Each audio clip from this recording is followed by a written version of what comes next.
Afternoon, everyone. Well, good morning here. If you're still in South Africa, we got a very, very special guest here on a special Rugby Bits episode. And we felt like, obviously, with this massive test, that we had to get, I'll say, rugby royalty on Twitter. I mean, as one of South Africans know, this is Murray Kinsella, as a man who as most South Africans follow as everything Irish. I think, Murray, your following has grown with the South African sides, sort of joining the URC, and you've sort of been the go-to guy for us to sort of have a look and see what's happening in the Irish side. But yeah, first and foremost, thanks for your time and welcome to the country. Well, thanks a million, Cooks. I appreciate that lovely welcome on. And it's been great for me that the South African sides have come to the URC because, as you can tell, I'm obsessed with rugby and I've a lot of kindred spirits here in South Africa. I've met quite a few of them in the last few days, people who live for the game, who have an amazing passion for it.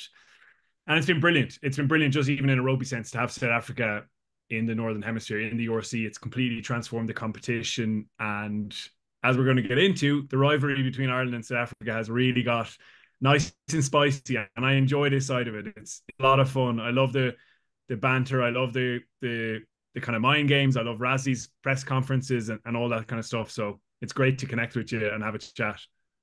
I mean, we'll get straight into it. I mean, obviously, this is probably the most anticipated test of the weekend. Yes, we know obviously you've got the All Blacks taking on England, and the Wallabies taking on the Welsh, and Scotland playing Canada. There's a massive weekend of rugby, but it's safe to say this is the most talked about test match probably since the World Cup ended. And for you guys, is it the same down in Ireland? Are you guys seeing this the same? Have you guys been looking forward to this clash the whole year? There's probably two camps in Ireland. There's one that is very much along those lines. Can't wait for the latest chapter of this rivalry. That can't wait to see Ireland test themselves against the back-to-back world champions, but in South Africa. Ireland have had pretty good success actually against South Africa over the last couple of decades, really. But most of that rugby has been played, the majority of it, in Dublin, where obviously Ireland have that advantage. So I think people are excited to see, Ireland in Loftus Versfeld with this really partisan crowd, with the braai and the beer beforehand, and how Ireland handle that kind of pressure and atmosphere and altitude and the sheer ferocity of South Africa trying to get one over on them. There's another camp in Ireland where people are fatigued. It's been a long year of rugby. It started over a year ago. And even some of my mates who are into rugby are saying, oh, why are they on tour? Like, there's been a World Cup, there's been a full season. Are they not exhausted at this stage? So I think some people have a bit of rugby fatigue, but I'd say on the whole, it's that first kind of vibe that people are buzzing to see Ireland test themselves against what is the best team in the world. First of all, yeah, I understand. We got our own bomb squad here, Ravi, but Mario Thala coming in off the bench. I mean, Thala normally starts these pods, and now I don't know why he's trying this. He's trying to transition himself into a bench player, but Thala, Yeah, impact. Was when it you all taking that? It's over that the impact player, not reserve. I won't say that. We can't say anymore. yeah, just like the All Blacks. No, when you take over, I clearly get a lot more tardy. I need to be a player that has the discipline of being. When I'm the captain, I can sort of lead things. When I'm not, I get a bit more fuzzy about it. Tala, it's good to meet you. It's good to meet you as well, Mary. I'm a big fan of your stuff, and I'm loving your like the stuff and the content that you have in South Africa so far. I saw you were in Melrose Arch. You saw the Madiba statue. Like, yeah, what things have you seen in Joburg so far? Not a whole lot, if I'm being honest. I've been in the hotel a lot. I was up in Pretoria a couple of times this week. But from what I've seen, it's been really fun. Yesterday we were in St. Peter's College. Ireland went and met some young players from the Alexandra Township. I think it was supposed to happen in Alexandra, but whatever reason, they came to St. Peter's. It's with the School of Hard Knocks, non-profit organization who it sounds like are doing amazing work with young people. But it was actually really nice. And I think it was the best thing Ireland could have done. They've been cooped up in this hotel, which is real nice, but it's, sterile. You could be anywhere in the world. And I think they really enjoyed, judging by the smiles on their faces, just getting out, meeting some South African kids who love their rugby and having a bit of fun. Like it was quite funny, actually. Tyke Furlong really got into it. He was encouraging them to get stuck into Peter O'Mahony. A few of the young Irish backs were loving it, like running drills and being the boss and telling people what to do for a change. And like the South African, the young players from Alexandra were brilliant. I thought looked really skilled, and some great knowledge of the game, and I think they were thrilled just to link up. So it was a great thing to see, and for the Irish players to do.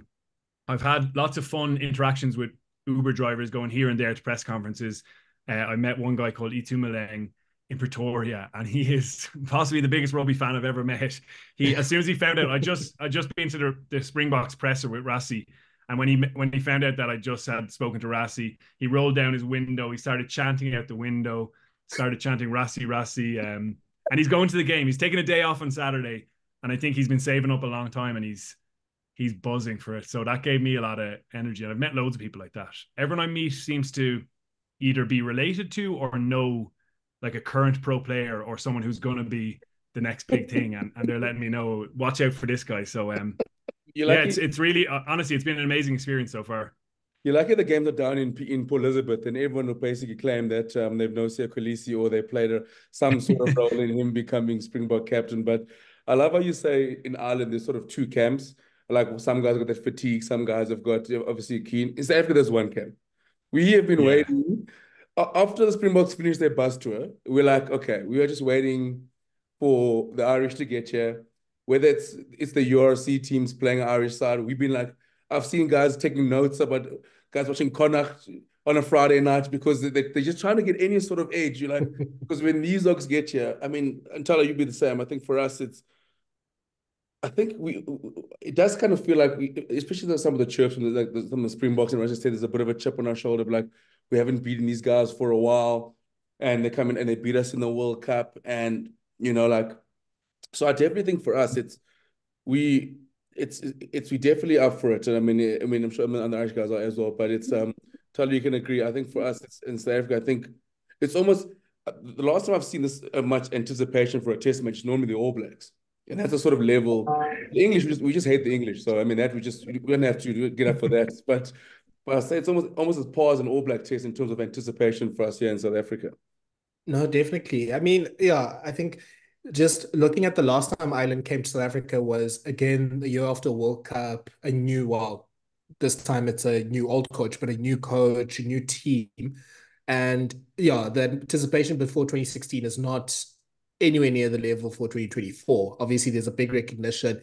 I think in sort of the chirping and the banter, there's a recognition that, look, this is a serious Ireland side. This is probably the second best team in the world, in spite of what other South African pundits.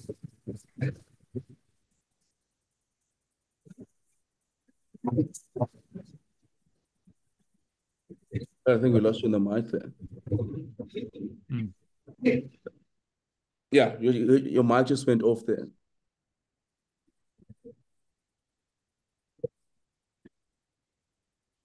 No, I'm not getting anything. Yeah, we can't hear you. Sorry, guys. Thala has trademark mic issues, but like you said, like you get guys like mine, like Tumaleng getting keen, but for you guys, I mean, in the squad, you said, how's the squad been looking? And the guys, I mean, for them, is it for them the next step in their journey? Obviously, like so they've beaten the All Blacks in New Zealand. Obviously, a tough World Cup campaign, again, won the Six Nations. Is this the next step in cementing this legacy and this run that they've built up over the last, say, 3 years? For sure. And they've been very good at parking things, parking disappointments, parking successes, and getting on to the next mission.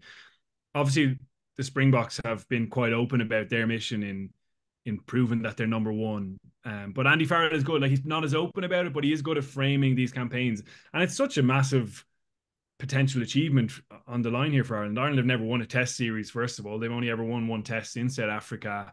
It is the back-to-back champions, the standard setters. So to take them down on their home soil would be a huge kind of achievement on their CVs as well. So yeah, I think there's going to be a lot of energy in the group. The Irish players are very carefully managed in terms of their minutes, and they're withdrawn for certain stages of the season, and maybe sometimes it's controversial, but it's so that they get to a point like this and they can have one kind of final push. There's definitely a bit of tension around them, even just seeing them in the team hotel, but I think that's the case with any big match week. Like, there's a lot on the line here. Interestingly enough, they're obviously announcing the team in a couple of hours, but the rumor is that Jamie Osborne will get his debut at fullback, which would be a massive call from Andy Farrell, and that Craig Casey will start at 9 ahead of the more experienced Conor Murray And again, that's just maybe a nudge in the kind of on the braver side of the selection, which I think is good to see as well. You obviously want to come here and win against Springboks, but if you're not going to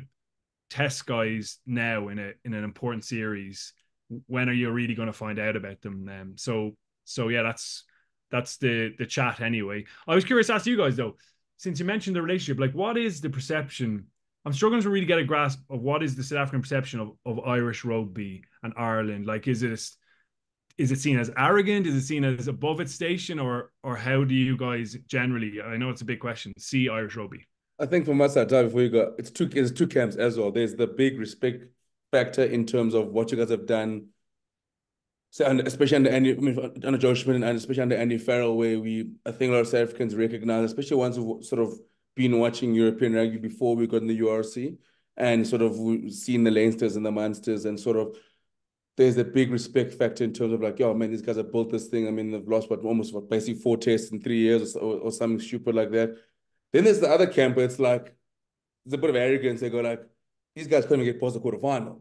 So that overshadows like everything. So like there'll be a bunch of South Africans where like I'll have conversations and be like, yeah, but Ireland's a good side. They won the Six Nations, but yeah, but they lost the quarterfinal. And you're like, yeah, but that was in October. They're like, we haven't moved on from there. So it's like, it's a very much almost a split in half where there's all those typical South Africans where we go like, well, as good as they are, as good as what's everything that's happening in their structures and the players coming through, and also doesn't help. For example, let's say I think with Leinster, for example, South Africans go, oh, these guys are meant to be the best, but since we've joined URC, they've never gotten the final. I think Munster, we saw obviously them coming down to Cape Town and winning a game. That played a role in, okay, cool, these guys can play a bit of rugby. So I think that's also like what leans to South Africa, where, yeah, some guys very respectful, some guys are like, until, like, for example, Ireland now, for example, can be unbeaten for 4 years. Most South Africans go, do it in the World Cup when it actually matters. Yeah. So that's the case. And Thala, what do you think? Yeah. Can you guys hear me? Yeah. Yeah. So, yeah, I think Kooks has nailed it. There is, I think from the people that watch their rugby, that, watch pretty much every competition they can, there's a big respect and understanding that Ireland is one of the best sides in the world. And that, especially at least in this World Cup round, or like in 2023, it was literally a Jordie Barrett thigh away from probably going to the final. But yeah, I think the casual rugby fan, for lack of a better term, there's definitely a whole like, yeah, we don't see them up until, I think there's still a perception, I think, from most South African fans, and I think most Southern Hemisphere fans, of this superiority of the South to the North. And obviously the World Cup results didn't help that. But I think Kooks and I obviously have a weekly podcast. I think we understand that, look, the North is coming and it's going to get here very soon. We know how good France is. We know that England's resurgent. We know that Ireland is fantastic. So, yeah, I think that does color this whole discussion. But one other thing is the All Blacks series victory in 2022. I think even for most fans, they saw that as a big sign of like, okay, this team is serious, because South Africans know very well how difficult it is to win tests for a series in New Zealand. Yeah, for sure. And that's the one I kind of go back to when in my mind I'm trying to place whether this team has like kind of clutch in them. They did win that series. It was a big moment for the team, and they lost a really close quarterfinal to New Zealand, and that's kind of how I came down in the end. It wasn't a bottling. It was different to previous quarterfinals, but still, you're right. They haven't got past that marker, and the criticisms are fair. It's kind of been enjoyable actually, that because Ireland have improved and they're in the mix. They're always among the top ranked sides now. There's been a bit more heat towards them from other nations, and it just shows you're in the mix. And yeah, it's been interesting to see the perceptions of South Africa change as well in Ireland. Like, obviously winning 3 in a row, people maybe have fallen into a trap of thinking Ireland have this kind of edge on South Africa. They do with the results, but if you look at the last 2 games in particular, like 2017 was a weird one, obviously dark enough day for Springboks, but the last 2 games have been so close. I watched last year's game back again on my flight over, and it's just the amount of fineness in those margins is incredible, really, right down to that last maul. So I think Ireland will be very aware of that. I don't think there's going to be any over confidence in terms of that. And I think the other bit is that, like, Irish people have come more awake to how smart South African rugby is. I think there was this massive stereotype based on the reality of Springboks being quite huge human beings and really powerful and physical and dominating and being, as Rassi says, so interested in physically fucking people up. But we've seen the smarts. We've seen like the 7-1 bench, innovative. We've seen marks, scrums off a mark, that's innovative. Even the style of play, like it's got its critics, but it's very effective and they're very clever in figuring out ways to win rugby games. The URC has helped because we've also seen the differing styles of play in South Africa. It's not just one South African approach. The teams are actually quite different, and that's been, I think, really educational for the Irish rugby audience.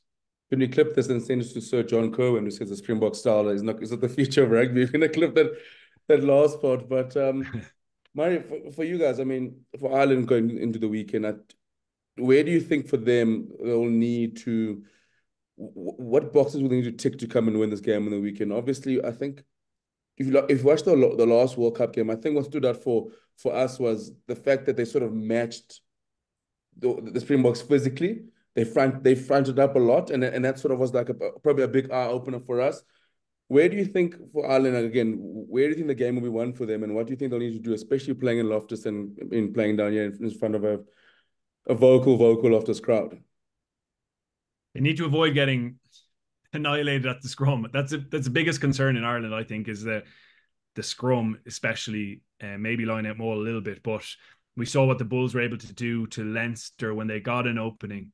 I mean, Leinster had some decent scrums that game, but when the Bulls got momentum and went at them and found a little space or a seam to go through, they went through it. And Andrew Porter got his wings twice in that game. We haven't seen that for a long time. So that's probably the big concern. They've got to nail that side of it. I presume they spent a lot of time on it. And they have proven guys in that tight five, but that's a big question mark. The last game, their attack was really inefficient. They had 11 entries into the 22, scored 1 try, won 1 penalty in those visits, but not a lot of return. And some of that was down to the line-out malfunctions. People probably remember Ireland's first 4 line-outs. They botched them.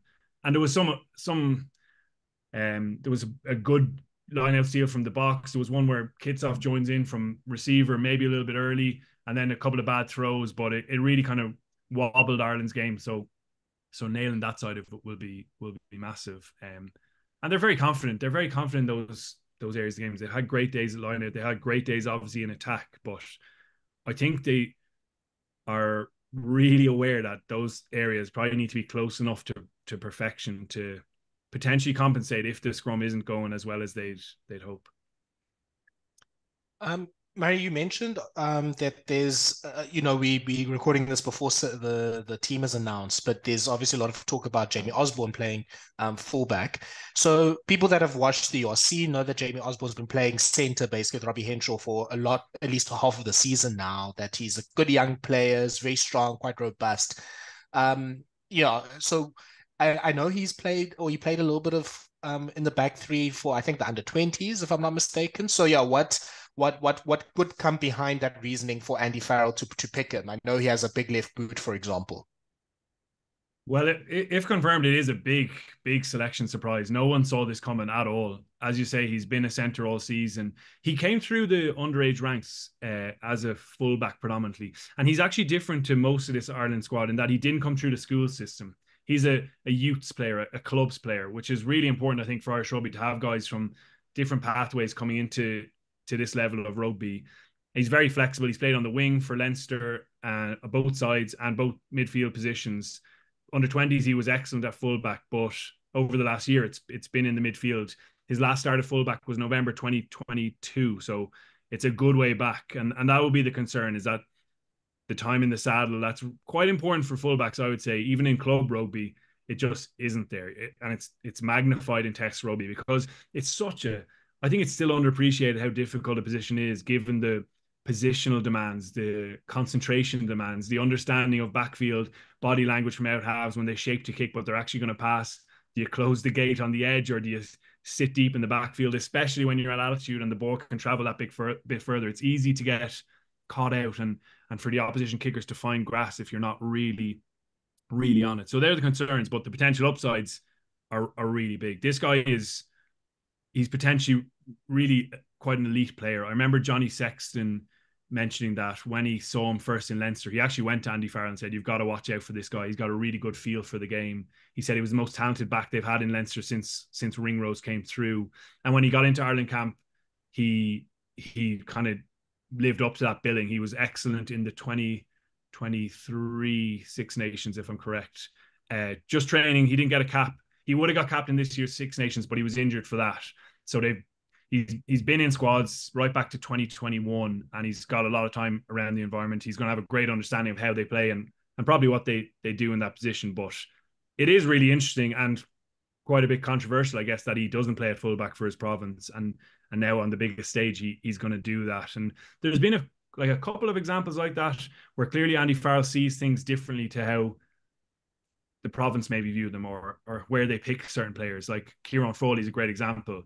In his time with Ireland, and I know he had to start at fullback in the Six Nations, but when he first came into camp, it was as an out half, whereas in Leinster, he'd been playing more at 12 and now more recently at fullback. And yeah, that'll cause a lot of discussion in Ireland. But if it's confirmed as him in the team, I'll definitely just settle on a feeling of excitement that a guy is getting an opportunity. It is a brave call with clear risks, but we saw even I'll draw a line with Sasha Feinberg and Gamazelu. Like he got his debut last weekend, looked as we expected to the manner born, and I've no doubt he's going to be an absolutely top level international.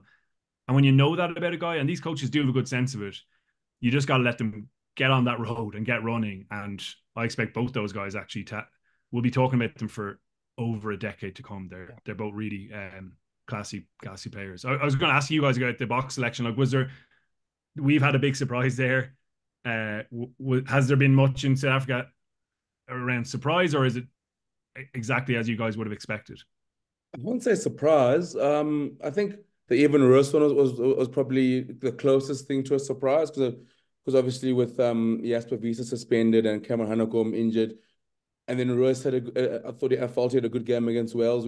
We thought maybe that's sort of the 8 we'll go with, but we've seen Kwagga Smith start many a game for the Springboks, and he plays many a role. But I wouldn't say surprise. I think in South Africa now, I mean, it's gone are the days where Boks selection used to cause uproar on Twitter. Now it's just, Tana was saying on Monday in our pod that it's just peaceful at the moment. Rassi's got the highest backing, the most backing of anyone, pretty much any Bok coach ever. So I won't say the surprise. I think obviously we kind of felt going to the game was always going to be a 6-2 split as well. And I think with Sasha going 1 at 10 against Wales, they pretty much confirmed it. But I think from what we know is that it looks like we're going to target the Irish breakdown, having Kwagga then and Morne van Staden, Marco van Staden off the bench. I think that kind of indicates the way they want to go. But yeah, Thala, it wasn't a side. I mean, it's pretty much. I mean, most people probably got 21 or the 23, and probably one of them would be like swapping a Bongi and a Marks, or some had Marks to start, or Bongi or Trevor to play, or Steenkamp. So it's pretty much there's no big shocks there. No, not at all. Maybe the Salman Murat inclusion was a slight surprise, because I guess there was a thinking of, okay, if it is 6-2, is it going to be 2 loose forward? So maybe Russ would have had a chance there, or you're going to go with a straight tight 5 swap. And I think even the stats say that the Springboks have a much better winning record when they go with 2 tight 5s, basically. So when they have the tight 5 on the bench. So yeah, I think Murat will have a big opportunity there. Yeah, I think because of the injuries actually to both sides, which obviously provides opportunity to an Osborne and to a Casey. On the same side for South Africa, there's a big opportunity on the bench for Steenkamp, for Murat, for Grant Williams, for Sasha Feinberg and Ngomazulu as well to show themselves, because all 4 of them have less than 10 caps or just around about there. They haven't really had too many games against, this level of opposition, and opportunities have come for them because of injuries or because of form, or whatever the case is. So yeah, it won't be like this grizzled bench that's coming onto the field. And yeah, it's gonna be quite interesting to see what Ireland does in to counter that, because I guess I saw I think it was yours or maybe some other journalists predicted 23. The one question seems like on the bench is whether you go with Nick Timoney as like a 6th forward, obviously replacing that role that Jack Conan had, or going with Robbie Henshaw I mean, obviously he's been in great form. Gary Ringrose is back now at 13, it seems like. So do you go with it with one of the two players? And yeah, I wonder what your sense is, Murray, about what that decision, or how Andy Farrell will make that decision. Yeah, and I haven't heard yet who the starting centers are. It was Aki and Ringrose when everyone was available in the World Cup. And Henshaw, if you remember the Springboks game, had a really big impact off the bench. He came on for HIA for Ringrose, and then he came on for the closing stages of the match. And what he gives you, obviously he's a very different player to Jack Conan, but he gives you kind of similar physical oomph and punch and intensity. Like he's of that level. So if you go 5-3 with Henshaw as your third back, you almost have like what is akin to a hybrid flanker center anyway, and he'll give you physical impact. So I think whatever way that goes, it'll favor Ireland, and it's very hard to see. Like that would be a big shout. There would be a lot of chat back home about that if Henshaw's not involved, given the season he's had, given what he's done in Test rugby. So like yeah, I'm probably expecting a 5-3 with Henshaw included, with Frawley covering 10, with Murray's experience, and I suppose there's been a lot of chat around the depth in Irish rugby, and there's probably a hint. It's certainly improved. It's certainly improved, as you said earlier on, Kooks. The pathways are really good, but when we look at Springboks options, especially in the front row, there's definitely a hint of jealousy when Wilco Lowe is not even in the mix at all after what he did to Leinster. There's a touch of jealousy. The other thing I want to come back was the breakdown. You're so right to flag that, because teams who've had success against Munster, Leinster, Ireland, all the Irish teams, and I mean it's a trend across rugby, is being really disruptive. But Irish teams' superpower is that flow that they get in attack, and when they get that, their tails are up and they're really good decision makers. They've got lots of guys who are excellent at making that choice between a sweet pass out the back, the tip on short, tip inside, and they've got backs who work really well and quite flexibly in behind those forward shapes. It really is their superpower. So preventing Ireland getting into that flow is essential, and I expect massive both the combination of jackling from the likes of Kwagga, but even we saw a bit of it last year, the barging, the counter rucking. He actually forced one turnover from when he hit Byrne and kind of snagged Gibson Park. That'll be a massive part of it. And the other thing is we have a new law around that, like no more croc rolling, which I'm just intrigued to see how this affects it, because there's so many good jackals on the pitch this Saturday that get into really good positions early. Often with those guys, you've had to resort to a croc roll to get them off the ball. So like, how are you going to adjust for that? I honestly, I don't know quite what to anticipate. Maybe there's just going to be more turnovers because those guys are so good getting onto the ball. Maybe there's going to be a tweak in clearing technique, but it's going to be vicious. It's going to be vicious around that area of the game. The intent I think we're going to see at the attacking ruck is going to be next level, really. I think it's funny now because I think the Springboks have become masters of disrupting rucks with it, and not even through probably jackling, just through sheer, like you said, counter rucking. And guys, the Boks have got a way of just making your ball very, very ugly, and it's I mean, and a good way of stretching the laws in doing that. So that's going to be an interesting battle, because now also with Tony Brown in the mix for us, it's we're also going to try and find some get clean ball. I think. I mean, we will probably resort back to top and probably kick a lot more like we did against Wales. But I do think we'll have the opportunity to look to possibly play a little bit more, and I think that's something that we'll want to test out as well. But Murray, I mean, speaking about like youngsters coming through, our podcast is the Joe McCarthy, leading the Joe McCarthy fan club, and he's been, I think in South Africa, he's been a player that has been flagged and saying, guys, this is a player that sort of that Irish rugby, sort of with all the incredible attack and the options they have, the grunt that he gives them and the shithousery that he has and the amount of work he goes through. I mean, I've never seen a player. I mean, the Bulls fans were losing their mind with some of the things that he was doing in the Leinster game. And I remember saying to my Bulls mates, like, well, that's what Bakis Bora did for 15 years. So it was, but how important is, number one, how good is he? I mean, from what you've seen, and how important is he for you guys going to this Test series? Well, he was certainly lucky in that Bulls game. He definitely was. Some of them, I think, even Leinster fans were thinking, "What's going on here?"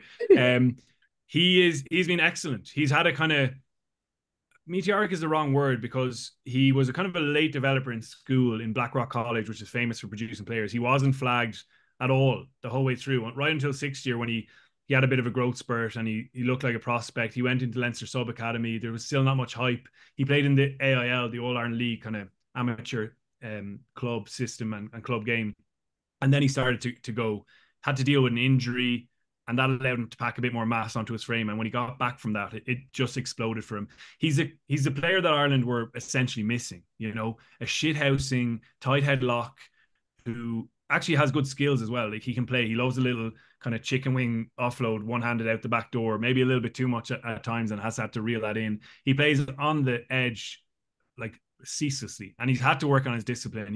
He's tried to get a better balance to it, but Ireland don't want to completely take that out of his game. They want him on the edge. They want him a little bit wild.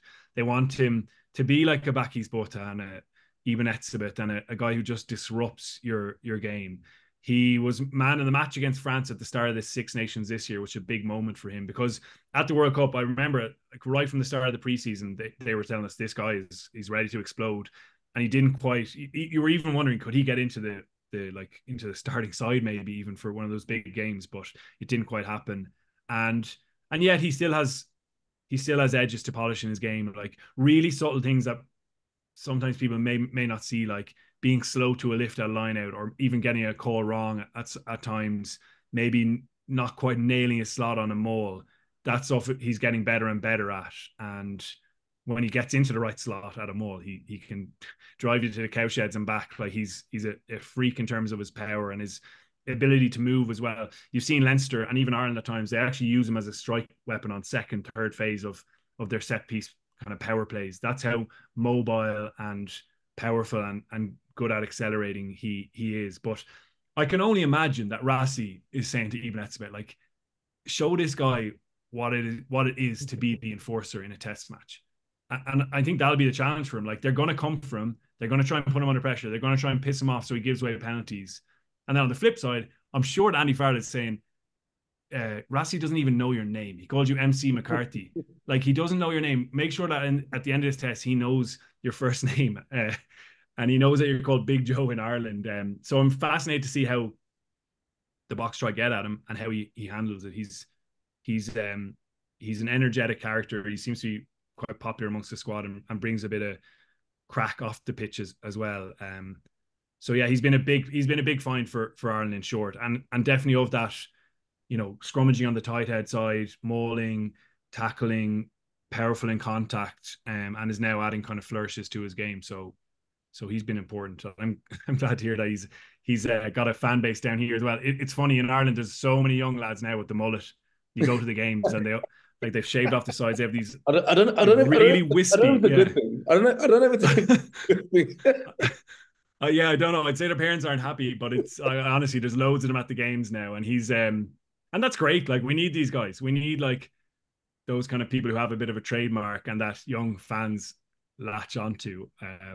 That's actually sorry, I'm digressing here, but I think what the Springboks do is great. I thought the video on Tuesday night is just brilliant. It's hype, it's excitement for the game, it's selling the sport, it's entertainment, and it's definitely something we can learn from in Ireland. It gets a little bit, I don't know, it's a bit traditional in Ireland at times in terms of selling our sport, but people having mullets and doing cool hype videos on social media, that's the industry now, and we kind of need to get on board. Oh my goodness. Yeah. I mean, the one thing I also love about Joe McCarthy is that he loves like absolutely nailing a fly half. Like, he has that Eben Etzebeth, Peter Steff streak of, if I have a chance at like second, third phase of just absolutely running over and just absolutely like, you know, crashing into a fly half, he'll do that. And he obviously did that a lot with the Bulls and probably could have got penalized once or twice. But yeah, you can see that, you know, the legacy, I think, of Peter Mani is almost being given to Joe McCarthy of, you're going to carry on sort of our mean streak. You're going to carry on sort of my traditions and how, you know, you get under an opponent's skin. And look, Ireland are really good at that. I mean, for a team that's, you know, likes their ball clean and wants to, you know, play with it, they're absolutely fantastic at disrupting the ball. I mean, at disrupting at the ruck. I was looking at the stats for the last two games, the 2022 game and the World Cup game. Ireland had the most turnovers. And you can see why. It's Kalen Doris getting into rucks. It's Tug Byrne putting his foot everywhere. It's, Robbie Henshaw, Bundy Aki, Josh van der Fleer. Like, those are really good proponents of the ruck. And I see this game sort of similar to how that Leicester Toulouse game went, where both teams are just out to, disrupt a ruck as much as possible. And yeah, I worry for poor Luke Pearce, because I think he's going to have a very difficult job on Saturday to try and manage both these teams. You're so right, Thala. I've had the same thought, even at the scrum as well, because everyone's going to be cheating left, right, and centre to try and get the edge and get the early penalty.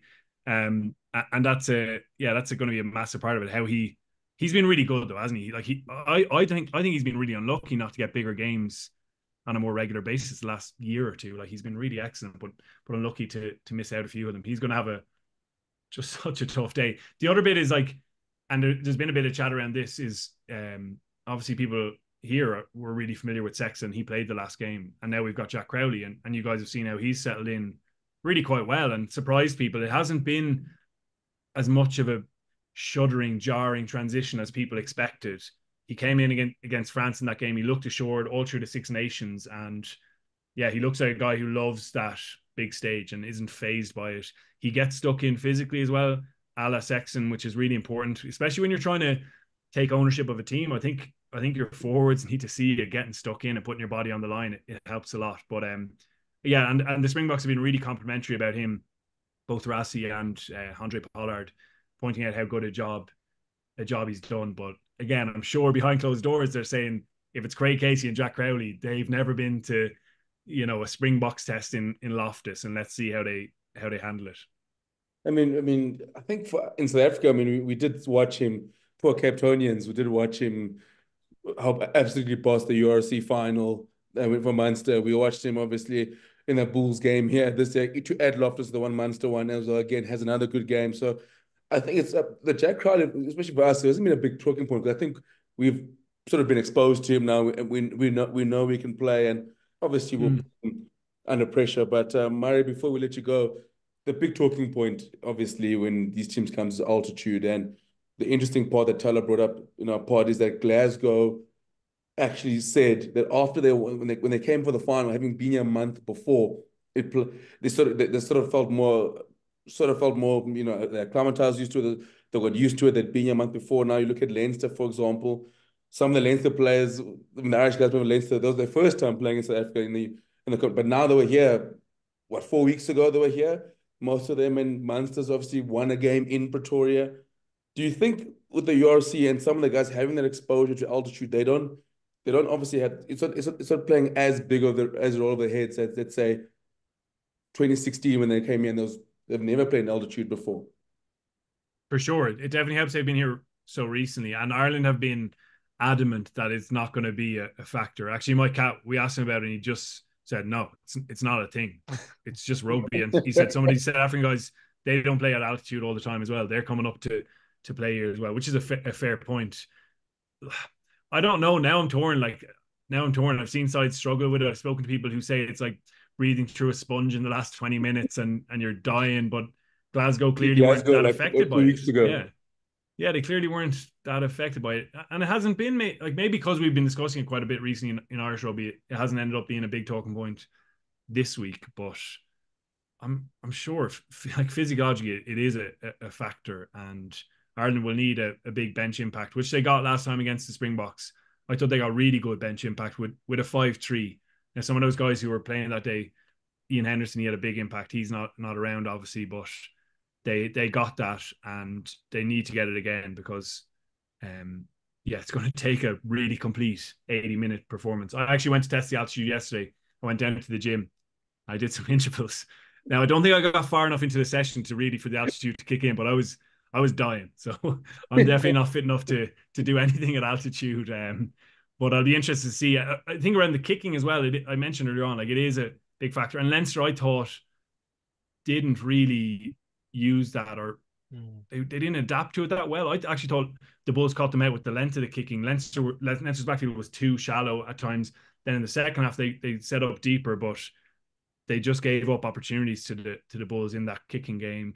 They missed a couple. It was Jimmy O'Brien missed a couple of chances at 50-22s, which when those long kicking duels are going on, if you get a chance at a 50-22, you've got to nail it. Villy Leroux nailed his one. They scored a try off the back of it. So again, I'm certain that Ireland have spent quite a bit of time discussing that kicking game and making sure that as much as possible they can be on top of it. So it's funny. We've ended up mentioning every single element of rugby and saying that they're going to be important, because that's the case. The margins in this game last time were so fine, and I think it's going to be similar again.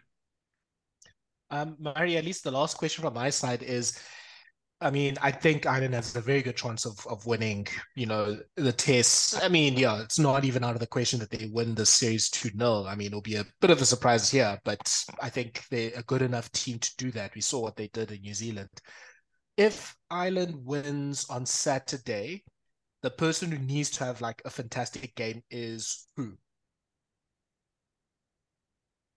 Craig Casey, probably, if he's the starting 9, because James Gibson Park has been so integral to what they've done. And not only in attack, he brings such creativity in that element of the game. His decision-making and pass selection in particular, really good. But he's rounded out his kicking game really well. He's really important defensively because he's so quick. He's an excellent scramble defender, and he gets stuck in. So Casey hasn't had a chance like this. He just hasn't. He starts for Ireland have come against Italy, and then he's come off the bench in a couple of important Six Nations games, but it hasn't been at this scale. So that'll be the big one, is him showing that he's up to this challenge. And he's had, as you mentioned, Kooks, he's had some great games with Munster, and he's proven himself there, and he's got past Conor Murray in that setting. But this would be a first chance to do so with Ireland, and given the importance of Gibson Park, I think they'll need him to kind of nail and just be really solid in his performance and show that he's of this level, I think. Let me flip that onto you. So it's a good question. What about South Africa? Right back at you, Thala. Yeah, very good question. I think it has to be I'm actually looking at Kwagga Smith quite closely for this game. I think Van der Fleer and Doris and Omani have outplayed the Springbok loose trio in the last 2 games. And yeah, I mean, it's a great loose trio. We all know how world-class those players are, but the stuff in the rucks, just being able to really just disrupt and slow down South African ball, getting those key turnovers when South Africa's building a bit of pressure. And what I love of what Ireland did in the World Cup game is they kept their attack very narrow and didn't give Kwagga, I think Deon Fourie was playing as well. They didn't give them too many opportunities to jackal. It was basically, we're going to play as narrow as possible. Our ruckers are going to all be here. And there's only in the second half they started disrupting it. But like, we're going to get there essentially and make sure that the South Africans don't have a chance. So if Kwagga has a game where he can really just be disruptive, where he's handling sort of the kick returns, because he wasn't good at that in the Lions series when he played number 8, and that was a place where he was really tested, and obviously some of the Irish players that were there would know that. If he can sort of cover those things, we know that especially with a game in altitude, there will be an opportunity for the Boks to have like that 15-20 minutes where they're on top. And I think for both sides, when they do have that, period when they're on top, it's important to score 2-3 tries. Like, I can see this game being easily a 30-30 type of game, a 40-30 type of game, because, I mean, Kooks, if you remember that 2016 or 2018 game with Rassie's first game against England, that became like a 40-30, 42-39 type of game. Like, you can score so many points quickly at altitude. Your kickers are going to get 50-60 meter bombs, so they can get points like that. So there's, if Kwagga's cooking, like, he can really, especially on in the ruck and on attack, that can be a source for South Africa to get to a score like that.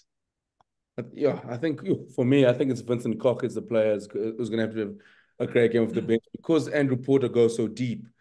You're sort of thinking, it's a big shift for Andrew Porter, because he's going to deal with Fransman Herber for the first 40-odd minutes, and then it's Vincent Koch coming in. And Andrew Porter's like the old school prop now, was playing. So it means, playing 70 minutes. In the Heineken Cup, Champions Cup final, he played 100 minutes. So I think Vincent Koch coming on, and I think he can sort of change the game there. If he can come on, put him under pressure, maybe force Cian Healy to come on a bit earlier than what Andy Farrell would want. I think that will be with something that the Springboks will be looking to target. Yes, Thala? I was just going to say that I just want to double check. I probably won't have time, but my perception of Port is that he's actually had pretty good games against Malherbe. Like he doesn't struggle against that type of tight head. It's the almost like the super strong tight heads that he has a bit more problem with. Like he's had his problems with Antonio and he's kind of worked that out. Wilkolo is both like, the union buildings in South Africa. Like he's had his problems with him. But obviously Malherbe is a strong man, don't get me wrong. And I mean, if you've been in front of Frans Malherbe, he looks like, a two-door fridge. But it seems like Porter kind of can, he obviously we in South Africa see that he's always scrumming a bit, parallel to the try line. But he seems to be able to sort of handle and withstand that pressure. On the other side, though, Furlong doesn't like a short, short, loose head, and Ox and Chair is going to really put a lot of pressure on Tad Furlong. I maybe would be thinking of starting Finlay Beelum and nullifying sort of that Ox risk, and then having Furlong come off the bench when Gerard Steenkamp comes on.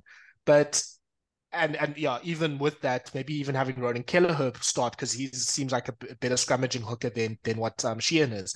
So I would personally, if I wanted to, maybe mix it up a little bit like that, but I don't think Farrell will do that. But yeah, I actually don't think Porter struggles too much against Malherbe, but obviously Frans Malherbe is fantastic. He's the best scrummager in the world. He's it's very likely he can prove me wrong. But yeah, Kooks is a good point because Porter probably plays 70 minutes because obviously there isn't really that much depth at loose head. Yeah. And if you remember, like last year, it was kind of tit for tat scrum. At one stage, the Boks were really going forward before the try. Like you remember, it was a scrum. They smashed Doris off the back of it where they're going forward. Khaleesi and Faf wrap him up. Aki goes off his feet. And then they go scrum again and they score off the back of it because it's going forward. They've got pen advantage. And you're thinking, oh my God, this is the losing of the game. But then Ireland go down the other end not that long after, and Porter gets one off Malherbe. Malherbe just overextends. And that's 3 points. And then they get their next 3 points off a scrum as well. Maybe Kilcoyne was on, I think, at that stage. But yeah, it was seesaw. And that's the thing that can happen, especially in these games now where it's so difficult for the referee's decision making. Like what can be dominance in one moment can quickly become a penalty the other way. We've seen it loads of times. So you've just got to stay in the fight. And as the Bulls did really well against Leinster, when you get a chance, and in fairness to Porter, he's good at it. Like if someone gives him an opening, his power is phenomenal and he'll go through and he doesn't care where his hips end up because he's just going to send you backwards. And I can't wait for that aspect of the game. Like what a test match ahead. This is what we live for. No, it's going to be an absolute ripper. But Murray, thank you so much for your time, and we can't wait for people to listen to this. Thank you for your time, and enjoy Loftus on the weekend. Just stay away from the brandies and cokes. If someone offers you that, then there'll be no writing down after that day. But enjoy the test match, and everyone else, thanks so much for listening and watching. We'll hopefully try to rope Murray to come back in next week as well. Look forward to the second test. And thanks so much, guys. And maybe like, subscribe on YouTube and all the podcast platforms. And cheers from us at Rugby Bits.